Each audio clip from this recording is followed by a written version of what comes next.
বাংলাদেশে July August 2024-এর বিক্ষোভে মানবাধিকার লঙ্ঘন এবং নির্যাতন বিষয়ে জাতিসংঘের মানবাধিকার বিষয়ক হাই কমিশনারের কার্যালয়ের প্রতিবেদনের প্রেক্ষিতে বাংলাদেশে ইউনিসেফের প্রতিনিধি রানা ফ্লাওয়ার্সের প্রতিবেদনে উঠে এসেছে 2024 সালের জুলাই এবং আগস্ট মাসে বাংলাদেশে সংঘটিত মর্মান্তিক ঘটনা সম্পর্কে জাতিসংঘের মানবাধিকার বিষয়ক অফিসের প্রতিবেদনটি একই সাথে হৃদয় বিদারক এবং উদ্বেগজনক।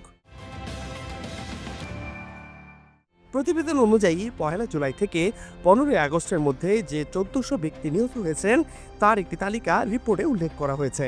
ইউনিসেফ এ সকল মৃত্যুর অনেকের বিষয়ে ইতিমধ্যে রিপোর্ট করেছে এবং মোট কত শিশু নিহত বা আহত হয়েছে তা স্পষ্ট করার জন্য ইউনিসেফ কাজ করছে।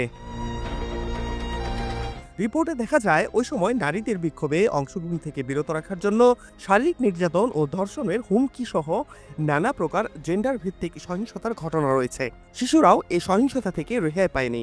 এমন একটি হৃদয় বিদারক ঘটনা ঘটে ধানমন্ডিতে, যেখানে 200টি ধাতব গুলি ছোড়ার কারণে 12 বছর বয়সী এক বিক্ষোভকারী অভ্যন্তরীণ রক্তক্ষরণের ফলে মারা যায়। আরেকটি মর্মান্তিক ঘটনা ঘটেছে নারায়ণগঞ্জে। সেখানে 6 বছর বয়সী এক কন্যা শিশু তার বাড়ির ছাদে দাঁড়িয়ে সংঘর্ষ প্রত্যক্ষ করার সময় মাথায় গুলিবিদ্ধ হয়। রিপোর্টে সবচেয়ে ভয়ঙ্কর দিন হিসেবে 5 আগস্টের কথা উল্লেখ করা হয়। 5 আগস্ট পুলিশের গুলি চালানোর বর্ণনা দিয়ে রাজধানীর আজমপুরের 12 বছর বয়সী একটি ছেলের ভাষায় সব জায়গায় বৃষ্টিপাতের মতো গুলি চলছিল। সে অন্তত 1 ডজন মৃতদেহ দেখতে পেয়েছিল সেদিন।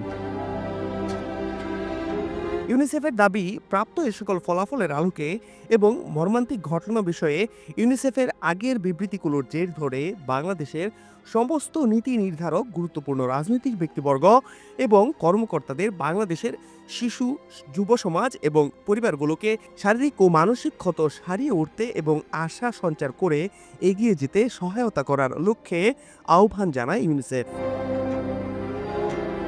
বিক্ষোভের সময় যেভাবে হতাহত ও গ্রেপ্তার করা হয়, শটগানের ছররা গুলির আঘাতে 12%, পিস্তলের গুলিতে 2%, অন্যান্য 20%, মিলিটারি রাইফেলের গুলিতে 66%। বিক্ষোভ ঘিরে নিহত ব্যক্তিদের মধ্যে 13 জন নারী, নিহত ব্যক্তিদের মধ্যে শিশু ছিল 12%।